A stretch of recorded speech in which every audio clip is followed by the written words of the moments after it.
I got to see, now that we're talking about it, sorry, I got to see what my mom's. Gotta do it. Yes. We have to know. I need to follow her. Yeah. Are you going to pull up like a TikTok from your mom? Let's see. You should. Like don't make me log in. Stop. It says I'm not following her. Shoot. Oh, busted. Well. I thought I was following her. And that's recorded. Now she's going to get a little notification. Oh, no. Yeah. Branden Mom, Johnson. I'm sorry. If you ever yeah. see this, I thought I was following. I see your stuff on Facebook, which is she cross posts. So it's not all on me. I didn't realize I wasn't actually following her on TikTok.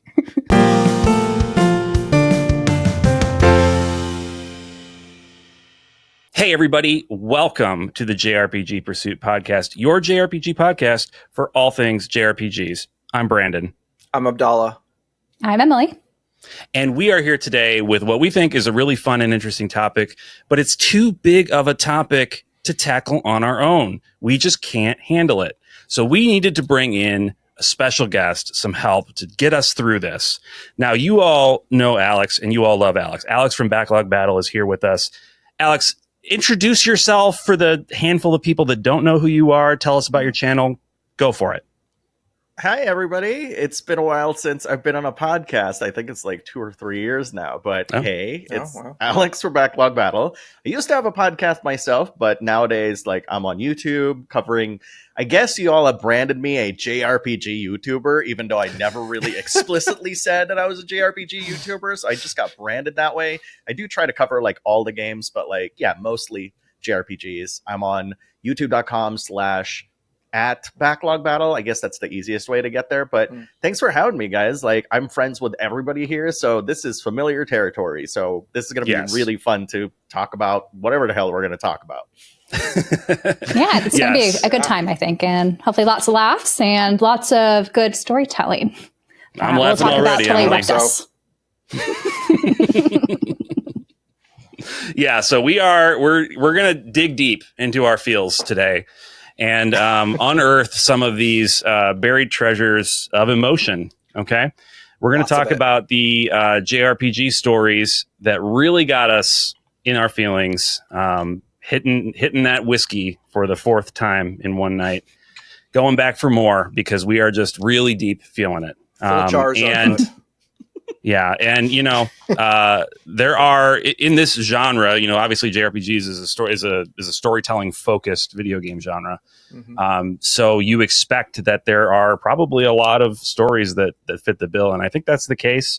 I know I have a couple that I would want to talk about if they come up, but to kick things off, I don't want to put our guest on the spot to start. So Emily, I'll put you on the spot. How about you start us off? Yeah, so give us some of your thoughts. What games come to mind? Well, I think when it comes to storytelling, a lot of it is just shaped by the characters and how emotionally drawn I am, and just how much invested I feel about the characters. So there are a lot of stories that I think in JRPGs that do a really good job at doing this. And when you see the characters at their lowest of lows and highest of highs, you can't help but feel just, again, emotionally attached, I think, is the key of today's episode. So one that kind of immediately comes to mind when we're talking about JRPGs that just emotionally wrecked us would probably have to be Xenoblade Chronicles 3 for me. Because we just, especially the main cast, when we follow their journey and kind of learn about their background and all the, their whole journey of trying to figure out how to survive in their very complex world. You just can't help but, feel, especially towards the end, not to do any spoilers. We're going to try to be as spoiler free as possible today's episode, but you just can't help but have that gut wrenching feel of what happens to them at the end. So I'll leave it at that.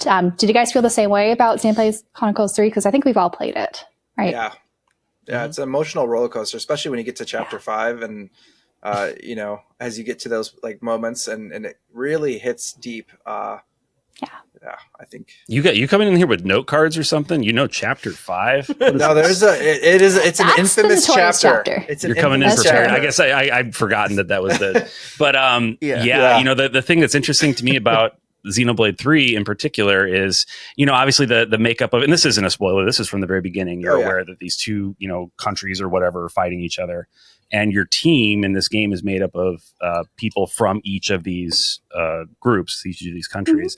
And it could be a really hacky sort of thing where they fight for a little bit, but then they're best of friends and everything's great. But like, it's not like they really let the relationships between the characters develop organically. One of the things I love about Takahashi's storytelling is like, he lets things cook. Like he lets the characters just get together and talk. And it doesn't necessarily have to like move the grand plot forward. Like it can just be, here's two characters having a conversation and we're getting to know them better. And that really feeds into what you're talking about at the end, why you feel that emotional resonance is because they've laid the groundwork for it over the course of 100 hours of storytelling. Yeah, they kept building and building it, and they just feel so real by the end of it. Yeah, I do want to add to that too, because like it's so crazy, like how, like Branden, you mentioned about like how this gradual buildup of the characters, and it really made me think like, the moment that they kind of met together and stuff, like it wasn't a smooth ride. Like there were still a lot of conflicts, and in fact, like because there were so many kind of unknowns at that point that they didn't know, like there was still some tension all the way up until these big reveals. And it's funny that you mentioned chapter 5. Like I coincidentally like made a video recently talking about storytelling in JRPGs, and every single comment talking about Xenoblade Chronicles 3 said, oh, wait till chapter 5. And chapter 5 is crazy. Chapter 5. And I'm like, that's right. Chapter 5 is pretty big. So, not surprised that chapter 5 was brought up here. So it's on brand for Xenoblade Chronicles 3, I think. 100%. And that's what makes chapter 5, like, I mean, like you're looking at it, like it takes you a long time to get to that point. Like I remember just like it is not an easy journey to get to chapter 5. And that journey to get to that point where like, spoiler free situation, but like there's a lot that happens there that triggers a lot of emotions. And so like you're building up these characters that are like slowly becoming more closer and closer through that period of time. And then it kind of comes to this crescendo at like the 5th chapter, and it, starts to like really affect everyone and the actual game player themselves. And so like Takahashi is just a master like storyteller from that perspective. He's just so good at building these relationships with characters and making you feel a lot across all his games. So and I think he does it really early on too, because when we were first introduced to Mio and her story about what she has to go through and the barriers that she's facing, but despite all that, she still continues on with her journey. I think it really resonates with a lot of players, just from the start there. Yeah, it was like Takahashi like firing on all cylinders for 3. Yeah, I think like he really cranked it up, right? That for the 3rd chapter of Xenoblade Chronicles. So. Yeah, he wanted to end on that note. I do wonder sometimes, because sometimes like I get comments from people saying like, oh, it didn't hook me and stuff, and I'm like, are we playing the same game? Like, are you not like actually like concerned about these kids that basically die after 10 years? They literally grow from 10 years old, and then they die at 20, and they're killing each other. Like that's not something that you care about. What is going on? Like with the stakes are so high there, and it's such a devastating world. Like just to imagine being part of. Like I guess there might be some disconnect to people not putting themselves in their shoes, and just maybe not understanding how that could be a conceivable world. But I can't fathom it either when people can't relate. Because it's crazy. Because if you think about it, it's like a group of kids that were indoctrinated into this like lifestyle, and they're expected to do this killing. These are child soldiers. And they have to like pitted against each other. Exactly. And they have this short period of time that they need to not only just reprogram themselves, but also deal with this overarching story that is like coming at them from all angles, but it's like completely like threatening the whole world. And so like they're tackling all these different avenues of like just self-reflection and the overarching themes of the story. And so like it's just like, if you can't feel that, then I don't know. I don't tell you. I questioned their own attunement or whatever with their emotional state if they can't relate. I mean, I know there's no accounting for taste when it comes to like particular kinds of stories. It could be people don't like war stories or whatever, but there is a certain level of like empathy that I feel like I notice myself just being on the internet is sometimes lacking. Like you said, kind of the inability to put yourself in that position. And it's a fanciful story, right? Like it doesn't have much similarity to our real life, at least most of us.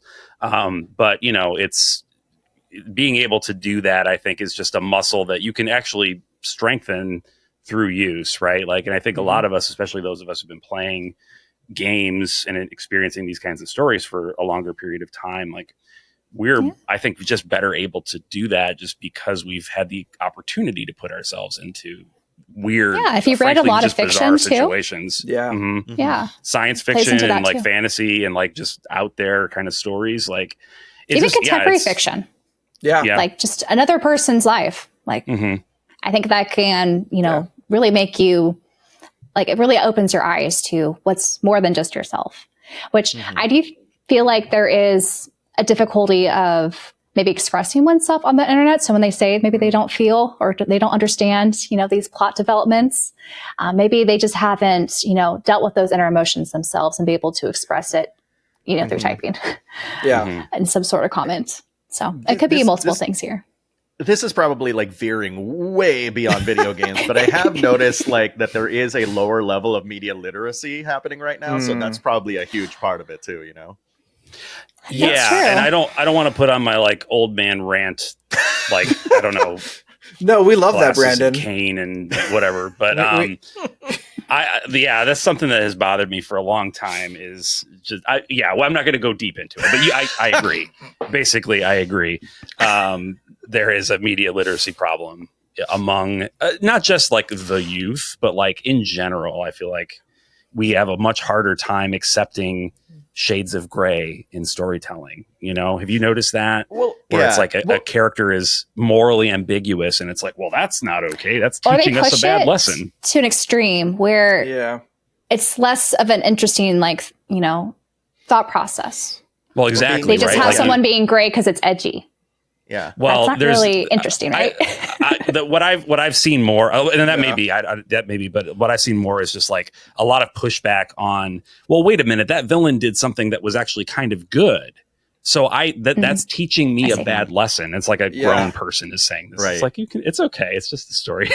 And that's like the interesting about Takahashi in general, if we go put it back to Xenoblade and, or like all his Xeno games, is that he's very good at creating these like villains that are not necessarily always like, you can feel empathy towards them and see their point of view on certain aspects. Like you see Xenoblade Chronicles 3, the villain, despite how bad he is, there's a reason why he went that direction. And you kind of feel, you know, like every person is one step away from turning into him, you know, based off of like whether their interactions or things like that, like they can go one way or the other, like being good or bad in that situation, dealing with that scenario. That circles back to self-reflection, right? If we paint the world as black and white, like how do we navigate it? Because not everyone, right? Our decisions are not always black and white. 100%. So. And to kind of piggyback off of that idea, because the villain is like, Takahashi's villains are so fascinating because it's like, there are villains in JRPGs that people fall in love with, right? Like Sephiroth, it's like, oh my God, Sephiroth. But then like Takahashi's villains are like, have just enough hateful qualities that you're not going to be like, ooh, you know, like maybe it's probably looks bad. And they kind of retain that quality of like a real villain, so to speak, like feeling like, yeah, this is a guy that you probably would want to like, not want to invite to a party or something because they're gonna just like ruin like everybody's time. I think and absolutely. I will say that for Xenoblade Chronicles 2 though, how they went about the prequel and turning the villain now into one of the main characters, I thought was brilliant. And showing part of their transformation of how they got to where they were, but and also giving them a little bit of humanity, right? A sense of being human. And going off of like what Alex saying, like if you go back to even like his, you know, Xenogears, like Rasmus has that villain in that game. And there's multiple villains in Xenogears you deal with like across the thing, but like Rasmus himself is like, he's a kind of character who is a broken character, who he's like diabolical and like he's like truly a terrible person. You wouldn't want to invite him to a party because he's just downright kind of unhinged. But I think he'd also be kind of a bummer. 100% a bummer. I think he'd bring the mood down. Exactly. But then you like kind of I'm trash, I'm garbage. Should this be like a topic for a future podcast? Like, which villain would you like invite to a party? Yes. That's a great idea. We're going to put that on our list. We'll invite you back for that one.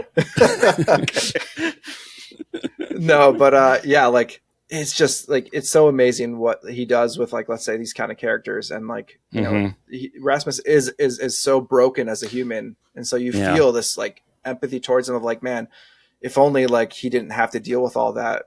But like at the same time, the trauma, like it's like it turned him into who he was. So I think I've said on this podcast before actually that like by the end of Xenogears with Krellian, I'm kind of like, I get it. You know, like he's 100%. Still a horrible, atrocious, horrible monster of a person, but you're kind of like, but I kind of get where he's coming from. You know, it's awful, but like I kind of see it.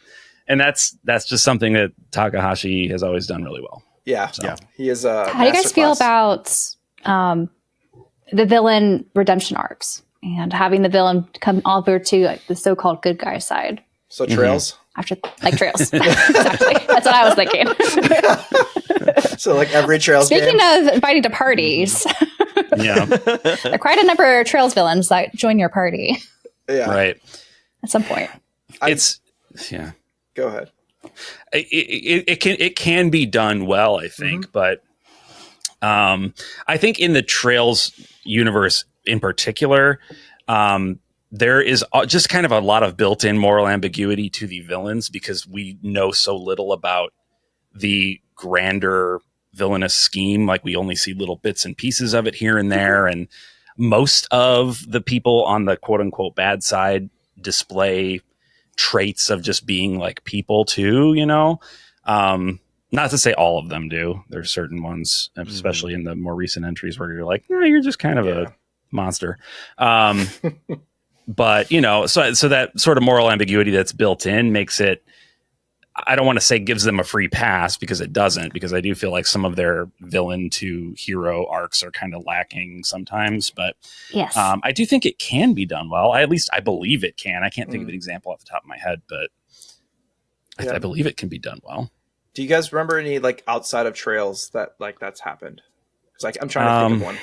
Are they saying Kumbaya after all said and done?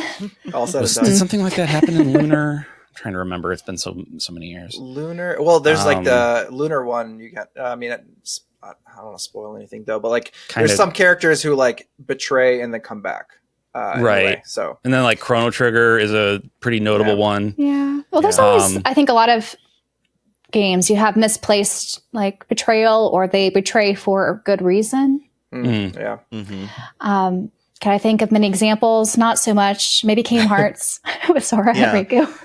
Sure. This is probably going to be an interesting pick because I don't know if anybody plays Final Fantasy 14 here, but like Final Fantasy 14 Shadowbringers had like the villain actually accompany you throughout the entirety of the expansion, and he becomes kind of, I mean, you know, he's the villain, so it's really weird that he's kind of like just watching you as you're kind of saving like the world or something like that. And then of course towards the end he has to be a bad guy and be like, well, you know, that's enough saving for now, you know. And then, you know, so in this case it's kind of the reverse. It's like he's part of your party at the beginning, and then he's like, okay, that's enough, I have to be the last boss for this expansion, you know? So, right. I have a feeling that probably 75% of our audience is cheering because none of us have played 14 in any great capacity. So to finally have an intelligent mention of 14 on here, I'm sure is a great treat. Yes.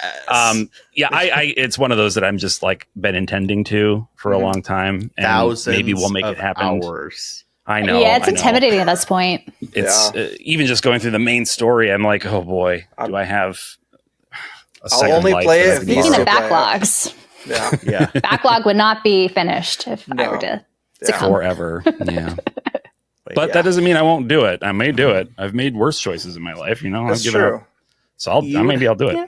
You would have to play through A Realm Reborn, Heavensward, Stormblood, Shadowbringers, and Endwalker to finish that first 10-year arc. All right. Well, so I'm never gonna play it. There's no. That sounds like a lot. How long does it take to do each one? So there's the actual game itself, and then there are patches. The patches themselves take almost just as long as the expansions themselves. So there's like 4 expansions, roughly 40, 50 hours each. The patches are shorter depending. So yeah, less than like 300-400 hours maybe. If that's all you do, because they've actually built the game so that the level scaling won't block you anymore. So you can literally play the game from beginning to end, even by yourself. You don't even need to like play with anybody and stuff. Okay. So, that's optional. Well, it's made it very single player friendly, I've heard. So that's nice, actually. A plus. Mm-hmm. Yeah, I mean, that makes it more likely that I'll do it just because, now I have friends that I probably could conceivably play online games with. But before a few years ago, it would have just been impossible. I didn't know it played. So, I played all of my MMOs, years prior, solo as much as I could, and then I stopped. Yeah. And so, okay, I know this is veering away from our topic, but the way that people play the game is that they'll play through the entirety of the main scenario, and once they catch up with the main story, they unsubscribe. And then they wait for the next expansion, and then they'll resubscribe. So it's basically kind of like, resubscribing to like a streaming service when they have all the episodes out. And that way they could just have, they could spend a month or something catching up. And also, and Final Fantasy 14 is really good at catching people up so that way they have all the gear that they have going all the way to like the end of the expansion. So, yeah. Okay. Yeah. I mean, every time it comes up in my life, I get a little closer to doing it. And just diving in. So we'll see. I'm getting there. Next question is, does it have a heart-wrenching story for most of it? Yeah, I was going to say, I've heard. So A Realm Reborn, which is the base game, it's a lot of setup. Like, it sets up a ton of lore. It's actually longer than an expansion, but like once all of that is set up, when you get to the first expansion, Heavensward, there is an event that happens at level 55 or 56, which I dub the no turning back zone, because once you see that cutscene, you're never going to like stop playing the game.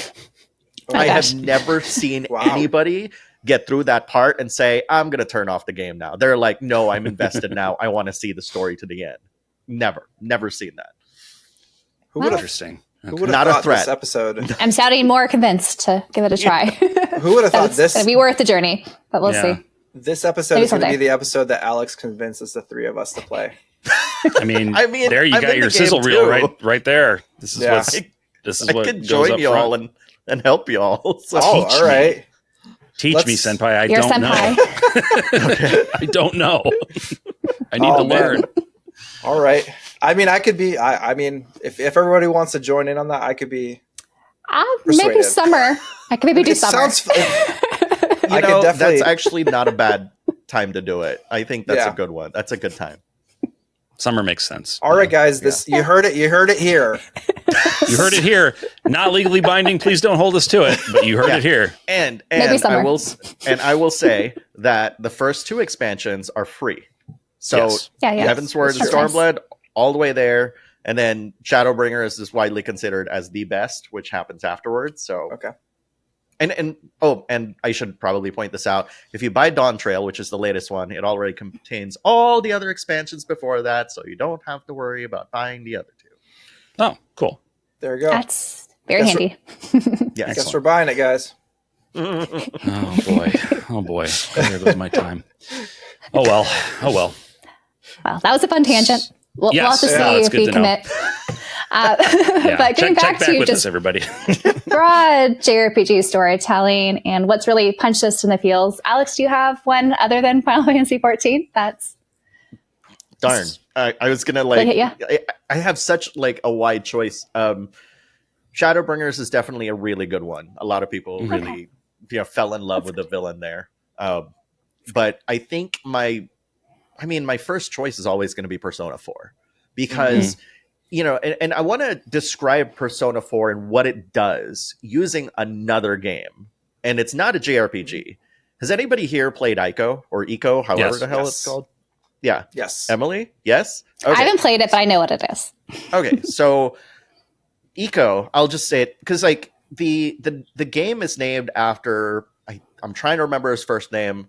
Please correct me if I'm wrong. Federico Chirico. He's like a Spanish painter. In fact, the Japanese cover for Eco is reminiscent of one of his paintings. It's just really crazy.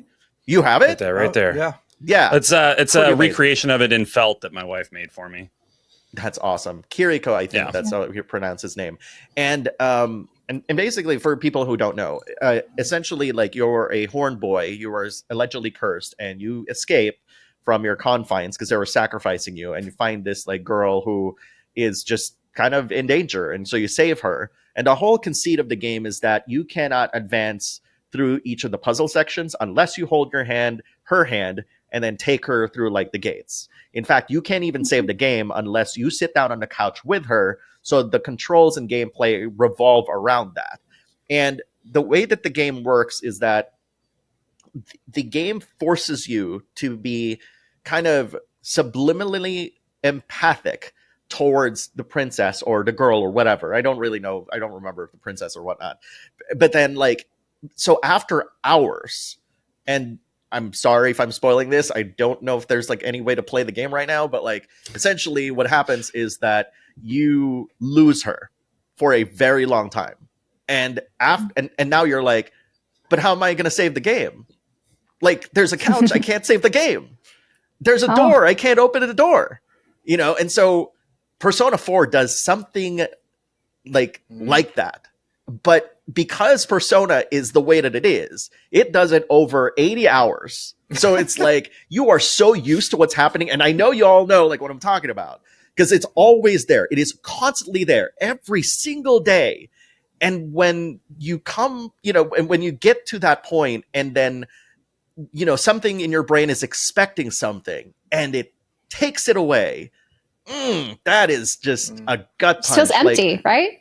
Yeah, totally empty. And I know it seems like I've practiced like talking about this, but it's just like, but that is literally a scene that like I always come back to talking about this game because that was something totally unexpected. And the dungeon that you get into, the music is so different than everything else. It's like somber, it's sad. And I was like, oh my, why are you doing this? Like, this is so painful. And to think that, you know, those events dovetail into like the potential endings too. And I'm going to stop right there because I almost said like, you know, what was going to happen. It's so strong that, you know, you feel angry and you kind of feel, you know, like alongside like all these amazing party members, like how they're feeling at that time. Like I still remember like, you know, like Yukiko and Chie and Rise like crying because they're like, you know, in disbelief of what happened. And it just shows, and this is just one tiny fraction of what Persona 4 does. And it, you know, on top of the fact that I said this in my storytelling video that it is kind of like the thesis statement for the entirety of the Persona series because it literally talks about each individual party member's like personas and shadows to the point that that is actually part of the game design, which to me like is why Persona 4 is pretty much the pinnacle of Persona for me. Like all the other games play really well and I love it, but if they ever make a remake of this game, like I don't care, like I'm going to get it day one. That's it. I'm sure they will. I'm sure that's the one that's next on their plate. That is next. I hope no, so. I agree with you. And I have a friend who interestingly has only played Persona 5 and then 3 Reload. He's never played 4. And we've had conversations about it. And I'm like, yeah, you know, as much as I like 5 and as much as I like 3, I think 4 is my favorite. And he's like, really? Like he just can't wrap his head because he loves the other one so much. He's like, really? You think it's better? I'm like, kinda, yeah. Like it's very, for all the reasons you said and more. It's just like and a lot of that again is like you get so much time because you're talking about 80 plus hours, right, to spend with the characters, and they're all so well realized as people like believable kids that are doing this stuff and caught up in this kinds of crazy situations. It's because of, and that's one of the unique things about JRPGs, right? Is we have more time with these characters than you do in a movie or, you know, even a TV show in some cases, right? Like it's just a really good breeding ground for this kind of storytelling. Yeah, definitely. I do feel like there are plenty of JRPGs that don't use that time well in trying to create an emotional attachment, but when when they're like really good at it, it does really hit hard. Yeah, it's really interesting too if you think about it. Like in vanilla Persona 4, they force you to play through the first hour without saving because they want you to pay attention to the entirety of how they onboard you into the town of Inaba.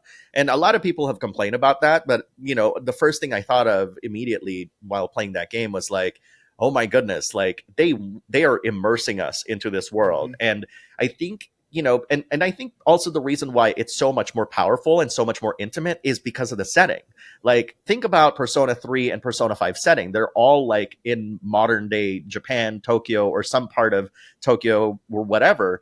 But then Persona 4, they decided to put it in a small rural town, you know, complete with rice paddies and everything, where everybody knows everybody. And you put on top of that a serial killer murder spree, and you now start becoming paranoid as to who like the killer might be. And it's such a perfect kind of combination of things that, you know, like I feel like the other games haven't really captured. And it's one of those games that when you really kind of start digging deep into it, you still find a lot of like maybe like hidden details that I don't even think the developers even thought of actually mentioning. It's kind of crazy. Yeah, it's an achievement. The fact that it still sits so high up on my list, even compared to the games that have come since, is like a testament to how good it is in my mind. Yeah, 4 was my first Persona. Mine too. So it's been hard to. I mean, I love Persona 5, and I played Persona.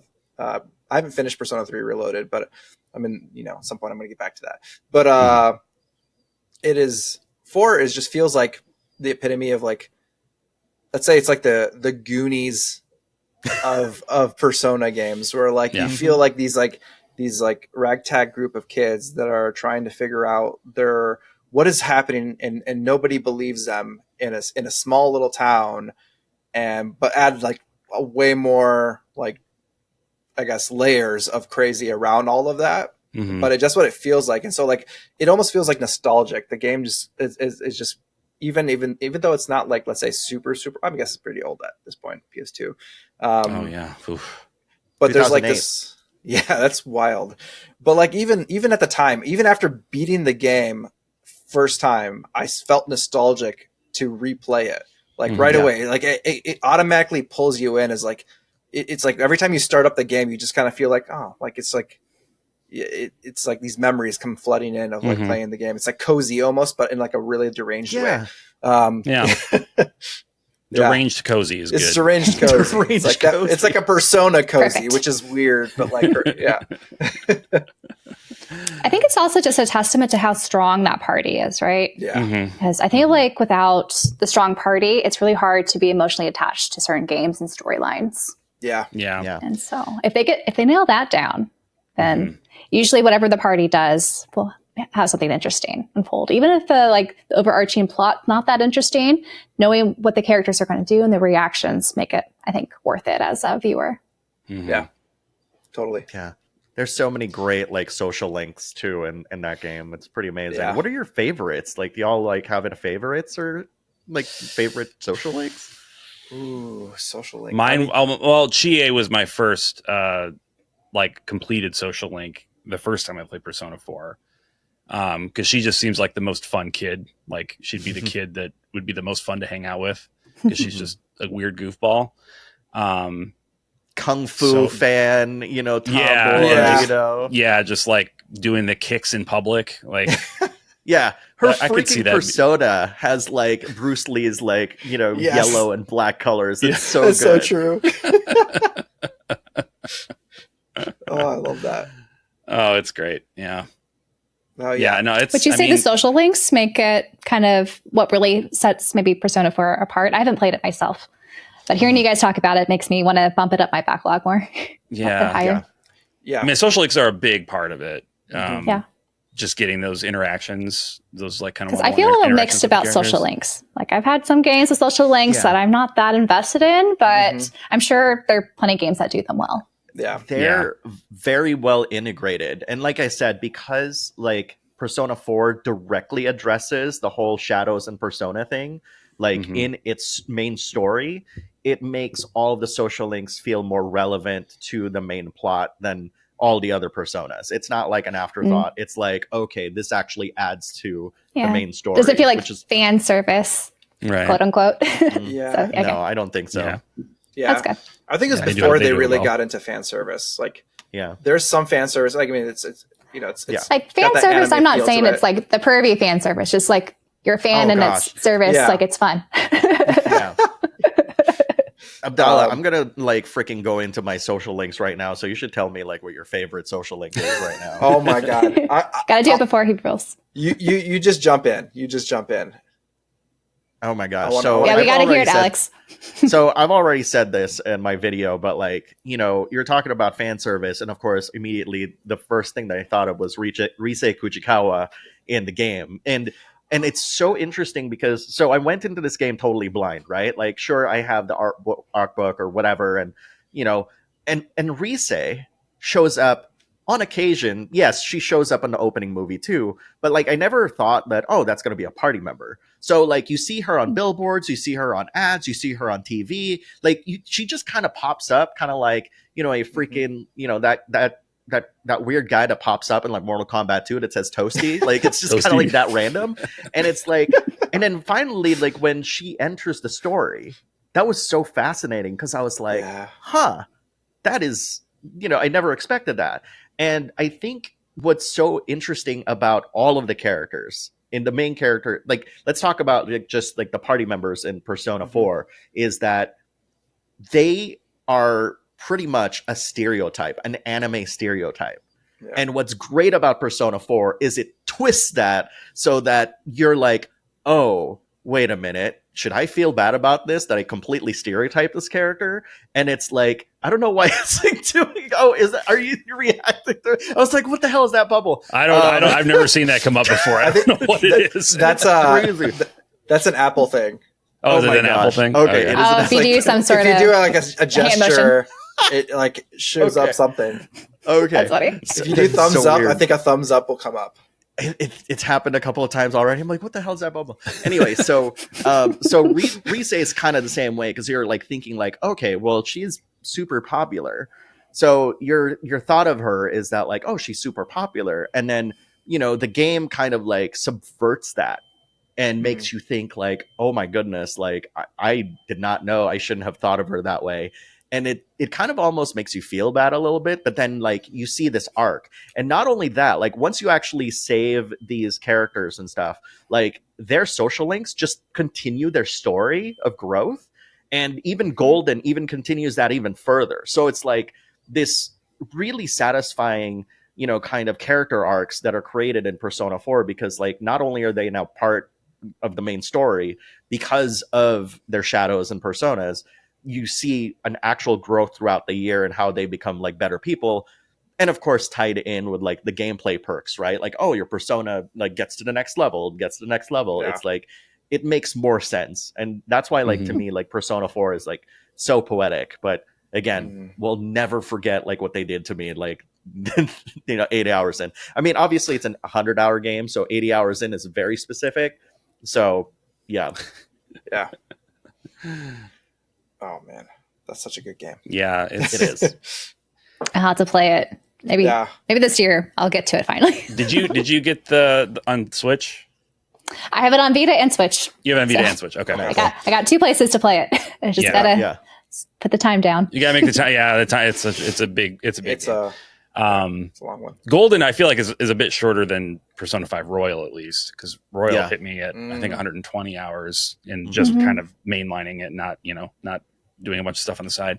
Yeah. It's outside of the scope of our conversation, kind of. But when you brought up Eco, it's just like it's taken everything within me not to just gush about Eco and it's such a good game. Just Ueda's work in general, because his games are just so the thing that I love. You're talking about, leading Yorda, the girl, around by the hand, and one thing that Ueda does really, really well in his games is it's all nonverbal storytelling. Yes. For the most part, right? Like, you understand what Eco says, it's subtitled, but he can't understand the girl. She speaks a different language, and so her language is just like glyphs on the screen. So you don't know what she's saying. So they have no ability to communicate vocally with each other. But he does such a great job of establishing and growing this bond between them through exclusively nonverbal things. Right. And it's really cool to watch her growth as a character over the course of the game, because at the beginning, she's like super timid and afraid to do stuff. And then as the game progresses, as you help her along, she gets more independent and starts being more brave and able to do things on her own. Yeah. And it's just like, if we're talking about heart-wrenching, like that game is just like one of the most heart-wrenching stories, and there's barely any dialogue in the game. It is just 99% nonverbal communication, and it's just like beautiful. Same goes for Shadow of the Colossus, right? Like, there's very little dialogue in that game. Yes. And it's just a series of 16 boss fights, basically. But it's still effective with its message. It just gets you. It's it's funny. We also kind of talked earlier about media literacy and empathy and stuff, and it's literally empathy. Like, Eco is all about your empathy towards like Yorda, and it's the same thing when you are subjected to a gameplay loop with repeated patterns. Like, it's almost very, how should I, like, subversive and maybe manipulative of the game designers to be like, well, here, you're kind of used to like, day-to-day life. You're a student, you get your lunches packed in, you go to school, and you get used to that like kind of rigmarole. And then like when things change, it's like, it's the most unsettling thing. And, jarring, and I think like the best games are able to infuse empathy into the gameplay, and people just not realizing like, oh my God, I'm being empathetic. Like, Eco's a great example. Totally. The Persona series, Yeah, I think whenever a game's able to pull the rug out from under you without you realizing it, or like what the setup was, is just a brilliant way to, I think, really express emotions without also feeling like they're manipulating you too hard. Like sometimes they pour it on a little bit too thick, and you could be a little bit resistant when they do that. But if they're subtle enough, I think it really comes across much better. Yep. Sneaks right by the defenses. Definitely. I feel like a lot of Western storytelling is leaning towards like, hitting you with a blunt, force object for the storytelling. Right. They're leading the horse to the trot and trying to like drown it. Yeah. It's like, very straightforward from our characters, Yeah. I think like Western media is very much, I mean, unless you're in like the indie scene, but a lot of like the main like AAA or even like parts of the AA, it's very like in your face. I think we've been seeing that in so much media, in movies and contemporary literature. I think that's why the classics are so important, because they are able to move people in different ways than I think how maybe a lot of tactics that we're seeing nowadays. It's a little bit more subtle. Yeah. It's the things that make the most quickest money, right? Like, it's what's going to get the most butts in seats in the shortest amount of time. But these things that are like these longer experiences that are subtle and take time to get you into them and make you think, get to know the characters and make you think. I think when you don't think, that's the big detriment to today's media. That's why it's hard. That's why it's easier to get butts in seats with these like big bombastic, empty, vapid sorts of things. And I like big bombastic stuff every now and then too. I'm not saying it's bad. Just like, I mean, I prefer time and place. Yeah, I just prefer the heavier stuff that you have to sit with a while before it really sinks in. I gotta let it marinate a little bit, Yeah, there's a difference between like the blockbuster and then like the more like art house film type situation. Like they all have their you enjoy them at different moments in your in time, and depends on what you're in the mood for. But there's more that you take away in terms of like contemplative and things that you come out of like when you watch a certain type of movie. I mean, or media. Look, I watched Wicked 7 times. You know, that is both a blockbuster and a thought, you know, provoking movie. So, I mean, I've had enough time. But they can marriage the two. Yeah, there are the crossover hits that I love both. Dune. I thought that was really thought provoking, but also very much in your face blockbuster. 100%. Yes. So it can be done well. It's just, it does seem like we're seeing less and less of it over the years. Yeah. Sadly. I think because we're stuck, like, I think we talked about this before in terms of like Sony and like a lot of these different like big budget like studios that are just kind of like rehashing the same kind of like concept of like third person action adventure, or it's kind of very blockbustery. Like they want like, it's going to be like safe. Yeah. It's a safe bet. Yeah. There's no risk taking and creativity.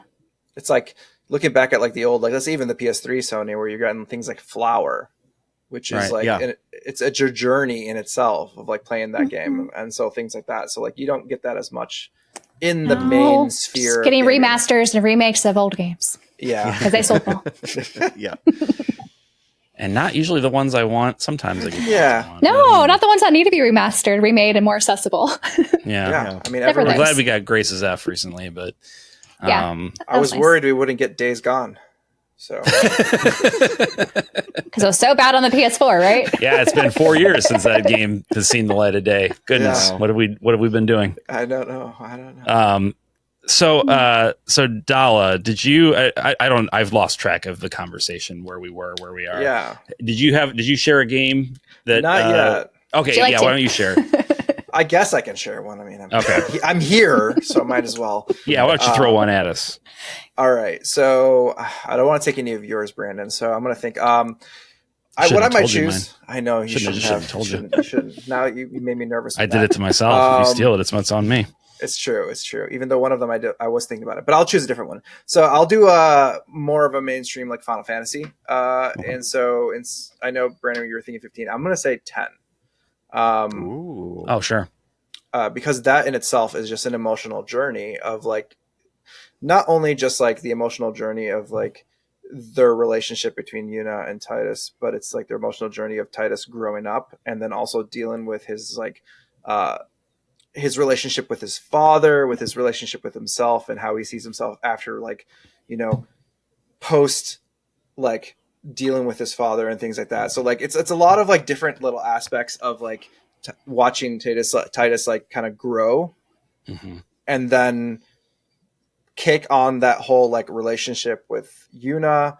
And then by the end of the game, like you're just an emotional wreck of all these different things that are happening between confronting your, you know, history as Titus. I don't want to get into, I don't know. Like I'm pretty sure everyone's played Final Fantasy X by now, but just in case. I haven't. Oh wait, Emily, you haven't? You played little bits of it, didn't you? I played a little bit at the beginning. Okay. I need to. So I'll leave it. I won't go into any too details. Yeah, no spoilers, but there's a lot there that is just like layers and layers of like just tragic or just kind of like situations that like having to just see Titus deal with it, and like you get that like whole laughing scene that is so like, you know, it gets memed. It gets memed, but it's like interesting to take that into the context of like, this is a person who's like gone through like so much trauma and like being not only isekai'd, but also like going through like trauma of his father and things, and just trying to find happiness in what he's dealing with. And so it's almost like a fake laughter of trying to force it. Well, it is, you guys right? have nervous laughter. Like, exactly. It's like nervous, that's like I will fully acknowledge that scene is, you know, cringe. Sure, it's cringe. But like it's not, like that's the context that I think people that only have seen that scene and they're like, ha ha ha, that's so cringe. Yeah. It's like that's the point. Like it's not real. It's sad. Like if you know the context of it, especially if you're playing it for the second time, it's like, oh my gosh, this is really depressing. This is so sad. Because like I want to add to this too, because like, you know, when you literally said like Final Fantasy X, the one word that popped into my head was sadness. Like the whole journey is really sad, because once you find out like the reveals and stuff like that, and what's actually happening, it's so much bigger. And you're like, you know, and then taking that specific scene into context, you're like, oh my gosh, like it makes you think like how often have people actually laughed in this entire game up until this point? It makes you think that.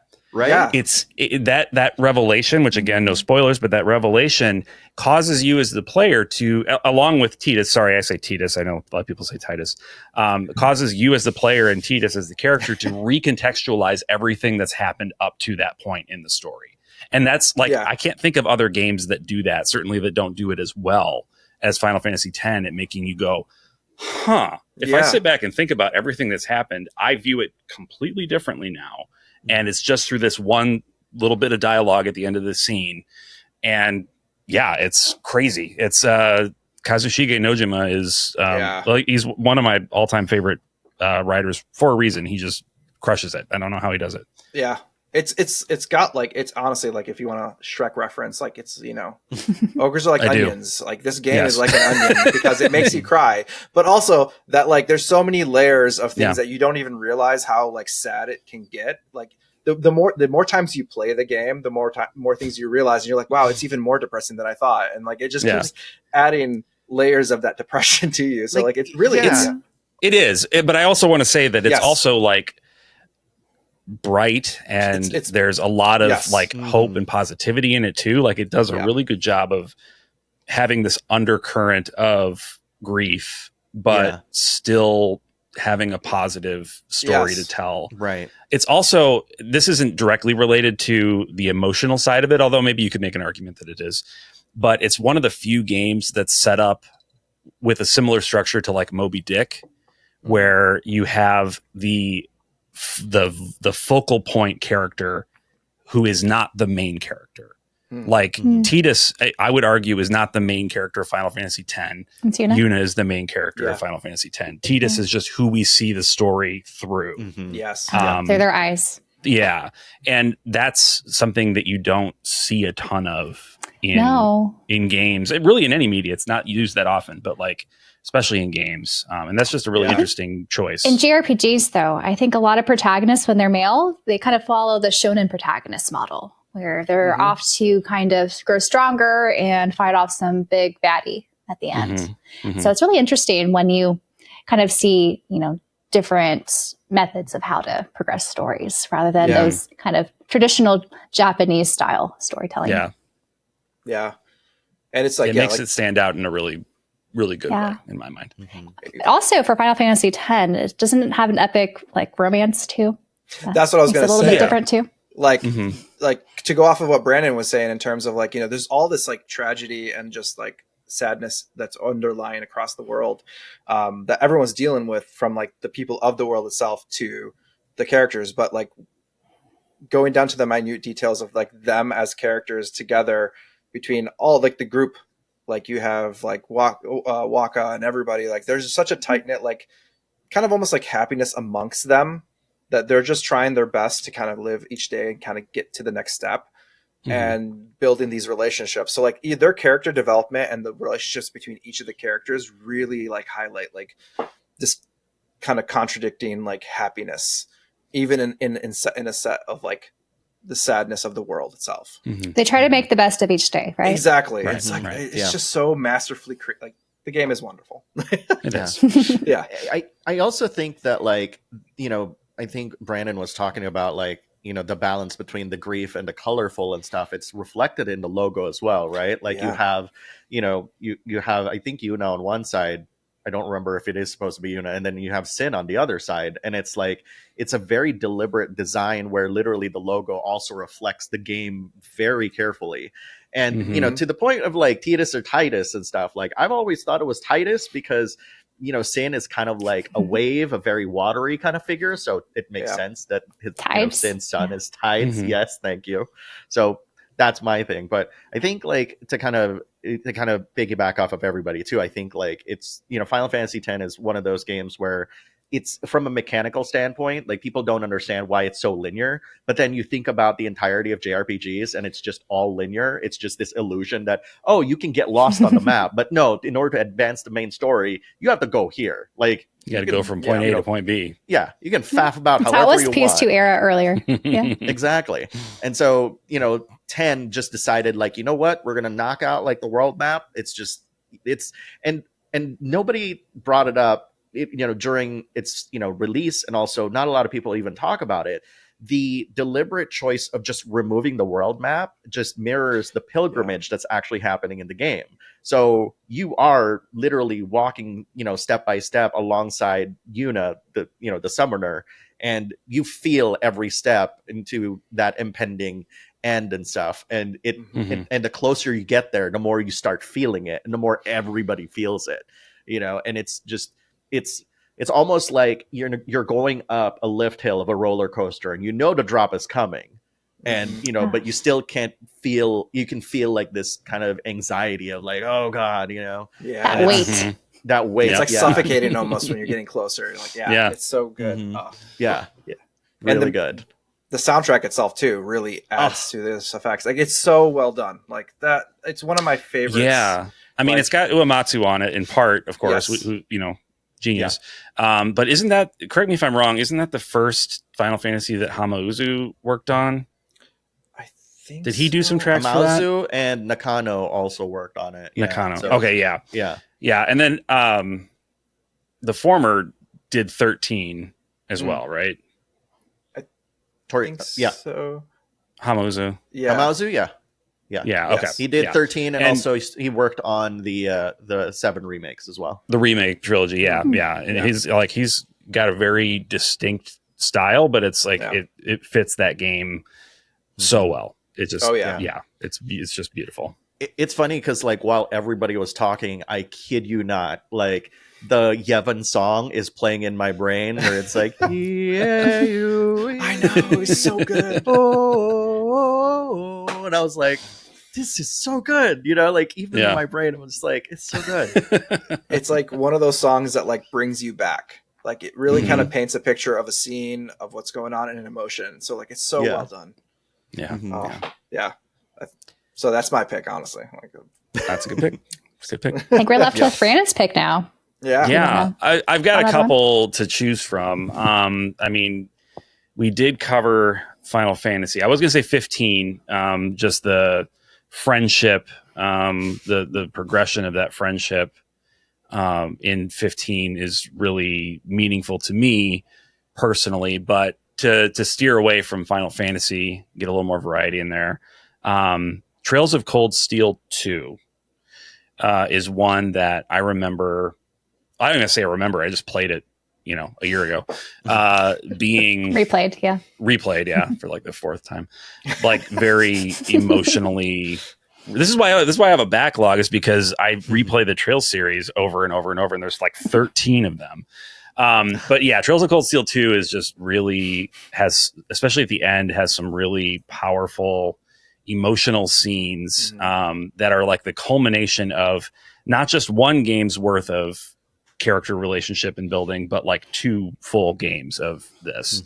And that's one of the great things about the Trails series in particular, is we're talking about long games. I mean, if you look at the Trails series as a story, it is the longest, right? It's so long. There's so many characters. There's so much opportunity for the characters to grow and form relationships with each other. And you see in Cold Steel 2, when some of those relationships get broken, and I'm just going to put it that way, you really kind of profoundly feel the grief and the loss that comes from that.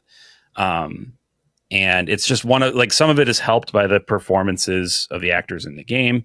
And so some of it's just the writing and just the empathy, right? Like, you can imagine yourself, if you haven't been in a situation similar, you can still imagine yourself in that situation. And it's just really raw and like painful. And every time like I said, I played it 3 or 4 times, and every time I get to that scene, I still feel the same, even though I know it's coming, it's not a surprise anymore. I still feel that same level of, emotion from it. Yes. And, there the hearts go. I love it. And even though Falcom did admittedly kind of try to walk some of that emotion back in subsequent entries in ways that I don't fully appreciate or agree with, it still doesn't change how I feel in that moment when I'm present in the story in that moment. So Yeah. Falcom has a nasty habit of backtracking a little too often, I think, in the Trail series. Yeah, I think they get nervous about, like, they don't want to take things away from people, upset their fans. They got better in Daybreak. They have gotten better. Yeah. In Daybreak 1, there was like, there's consequences and things happen to people. Like things you can't turn back. Yeah. So like, I was actually very surprised by that. I was like, wow, they've grown up finally. They've grown up for all these games. after so many games. After the 25th anniversary of the series. They're finally like comfortable with having a permanent thing happen. Right.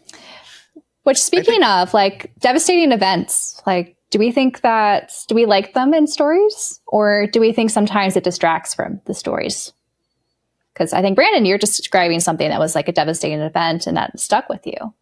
Mm-hmm. We don't have to talk about necessarily Trails here, but if I jump into this, I think if I think about the entire Trails arc as a whole, if I was given a choice to live in Inaba or wherever Trails is being held, I'm going to move to Inaba because there is so much packed with like world ending shit like in that world. I'm like, why haven't you like taken a ship and get the fuck out of there? Every other week it's like something massive is going down, right? And I know there's like all these end of world weapons of mass destruction, all that. All the time. It wants to be caught in the crossfire there. It is the worst place to live. The worst place. There's a war and apocalypse every single time. But you notice how like happy and optimistic all the like NPCs are. Everybody's just so positive. They shrug it off. They're like, okay, whatever, man. Best lives. This is the way it is. Especially in Crossbell, I don't get it. How everyone's so positive. Like Crossbell is they're the most affected. They're like always the one who gets like the terrible part of the stick. And so like well, they're in the middle there, right in the middle. Yeah, they're stuck right in the middle. Yeah, they're stuck in the middle and they're always super positive. I don't know. Yeah. They're all happy and cheery, love to give you new dialogue bits every time you talk to them. Yeah. Yeah. Well, they have Elark and Seal, so sure. That's a great that makes them very happy. Makes them happy. Makes everyone happy. But to answer your question, Emily, I do like, I mean, I wouldn't say I'm like a glutton for punishment necessarily. I don't root for it. I don't start a game thinking, man, I really hope that I'm left emotionally devastated in a puddle on the floor of my game room. But when it happens, and if it's done well, it does, I think, increase the likelihood that a game is going to stick with me. If it's done poorly, I can end up, being resentful towards the developers. Well, frustrated for sure. Yeah. But when it's done well, you can take a lot away from me, and I will thank you for it if you do it well. Yeah. Mm-hmm. I think I like not video game related, but because Alex is on here, One Piece, I think, did a really good job at having a devastating event happen that totally impacted the story and the characters for multiple volumes after the event. Yeah, I mean, it was a necessary event that like caused Luffy to grow, and so like it was very like devastating and great for his character. Yeah, and caused the whole time skip where you see all the characters mature after that point. Yeah, so I do like it when JRPGs do a similar vein, though I don't really like it when they take away the best character. They kind of did that in Final Fantasy 16 for me. Yeah. Oh, yeah. Yeah, that's true. He was the best character. I was doing the like bargaining in my mind when that was happening. I was like, come on, guys. What do you need from me to make this not be where you're going with this? Right? I compare those tragedies, like let's say like with music. Like I love me a good like happy song, but like the songs that really stick with me are kind of always really depressing. They're the ones that I always look back at being like, that was really good. Like that was profound. Like it really touched, like it really got me. And so like the same thing with like, I think stories and games and media, like media in general, is that like the happy go lucky fun games and stuff like that, they're awesome. And I love them. But when you get these, like, if it's done right, these like really emotionally draining and like sad experiences can be like, just, they will forever haunt you in a good way. Sure. Like, that's how I think. It makes you feel like you're living, right? Yeah. If everything's just happy-go-lucky or, like stays the same, like you fall in this trap of not really being in touch with reality, if you will, right? Exactly. But when those devastating points hit really well, it kind of makes you reflect on your own lack of immortality, if you will. And I think that really does play a part into it. Yeah. And also, like, I think, when those like moments hit, it brings so much more meaning to all like the lighter parts of the game or the story. The contrast. The contrast definitely like kind of means a lot more to the viewer or the audience and stuff. And I think like, like it's a great narrative tool, but if you rely on it too much, like, and it's just that's when like, okay, you're kind of overstepping here. Like we need some sort of way to balance these feelings when it's heavy-handed. It's not when it becomes grief porn. Then you've taken it too far. Exactly. Yes. Yeah, there's a balance. Like I love a good melodrama, but you can only handle so much mellow and drama. Yeah. Exactly. Yeah. There needs to be a very nice balance that keeps you like guessing what's going to happen. Because if it's all dramatic and you're going to be keep you on your toes, right? It can't be too predictable. It's kind of like Game of Thrones, if you think about it, like the early seasons, stuff like that, where you're just like, I don't know, is this person gonna? How long are they gonna last? Like you constantly get second guessing like that. Basically, you don't know what's gonna happen. And it's kind of everyone's gonna die. Yeah, right. At some point. At some point, yeah. When's it gonna happen? Like George R.R. Martin has like a timeline of like just these graphs of like you're supposed to die. Okay, you're next. It's like he has a little wheel, right? Just spins it. Like, I landed on you. It's your turn. I was thinking more like a 13 Sentinels-esque timeline where it's like, just a bunch of lines and stuff, I wish he had that maybe he'd finish the books. Maybe he'd finish, right? Yeah. But that's never happened. You didn't think George R.R. Martin was going to be catching strays on this episode of the JRPG Pursuit? I'm always ready. I'm always ready. I have choice feelings towards him. Don't get me on that rant. Don't we all? Yeah, that's all right. I might pull a Branden rant at that rate. Yeah, go for it. Launch into it. That'll be for later, maybe after show. Okay, save it. Yeah, we'll save it. Yeah, well, I don't know what you all think, but I feel like we covered that pretty well. I think we nailed it. Yeah, I feel like we spoke a lot about what stories move us and what stories don't move us. And I guess some, things that maybe developers could take into consideration in the future of their games, especially if they embark on more new IPs. Yeah. New IPs. What a novel idea. Yeah. Right? Right? I mean, we're in dire need of that.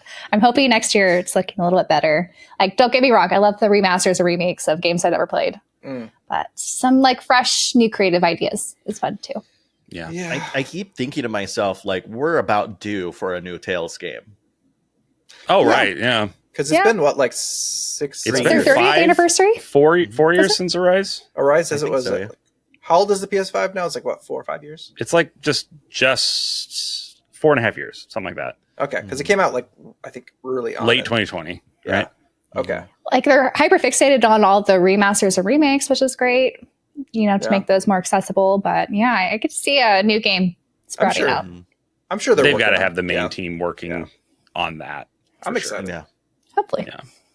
Yeah. Because Arise was a big hit, so I don't see why they wouldn't. I enjoyed it. Do it again. So, and they're like the ones that you can rely on, I think, these days for like a new entry.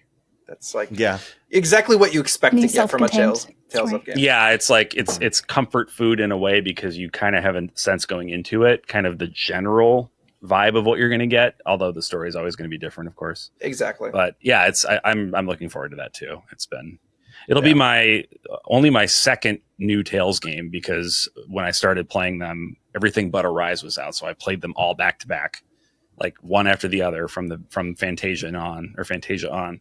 And it's don't do that. I would say it's a commitment. Don't do that. They're great games, but give yourself a breather in between. Sounds like burnout. Recipe for burnout. That's a lot back to back. That's that advice basically like applies to trails as well. Like, please. For all long running series, give yourself a little. At least there's new arcs and trails, but you do get it broken up in some ways, but yeah, it's not a bad idea. Take some time off, you know. Yeah, you don't want to marinate. Or go outside. Even I know I shouldn't. Don't go outside. Don't do that. There's bears outside. There's bears, bees. Well, didn't I say bees last time? There's bees outside. You didn't. But if you are going to go outside, make sure to take your phone so that you can listen to the podcast. Right? Yes, 100%. Make sure you're subscribed and tuning in. We're on YouTube, Spotify, Apple Podcasts, lots of places. All of the places. And we are very thankful to all of you out there who are listening / watching. You all are the greatest. You're the reason we do it. And consider, throwing a subscription our way on YouTube, and of course, Backlog Battle as well. Spread the love, And can you remind us again where to find you? It's at Backlog Battle on YouTube, right? Yes, it is. Yeah. Okay. How about your social medias? And socials as well. So, that's a bit complicated. I don't want to kind of reveal that yet because I'm planning a pretty big reveal for like a lot You're going to do a stuff. Launch. Yeah, there's like people are already followed it, and then I kind of renamed it a little bit. So like, I have plans. I have plans, but like, Are you going to announce it like on your YouTube or someplace where people will be able to find it? Or like I'm planning to literally like just post it like on Backlog Battle. So youtube.com/@Backlog Battle, you will find it, and hopefully I'll actually have, because I don't want to go into the weeds here, but like I'm trying to prepare content for it. How about that? Okay. Like, because right now I'm just kind of faffing about like, it's just one video there. It's like, but thank you for having me. This is like really fun. Yes. And if you ever have that episode where we are going to be talking about villains that we invite to parties, please let me know. Yes, please. Of course. To the birthday table. We need Who's that the invite. I'm excited for that episode now. We need to figure out what kind of party too. Maybe that's part of the prompt, right? Like that might be part of it, right? Because you may have like, I'm going to invite somebody to my birthday party, but if it's just like a kegger, I'm not. That's a different. That's a completely different story. And if it's a pity party. If it's a pity party. Like, wow. I'm inviting Crowley into my pity party. 100%. Oh my God. He might lift the booze. Oh, well. Yeah. It'll be perfect. It'll really. I feel so much better now. The guest of honor. The guest of honor to that party. Well, thanks everybody. Yes. And I guess until the next time we see you. Take care, everyone. Bye.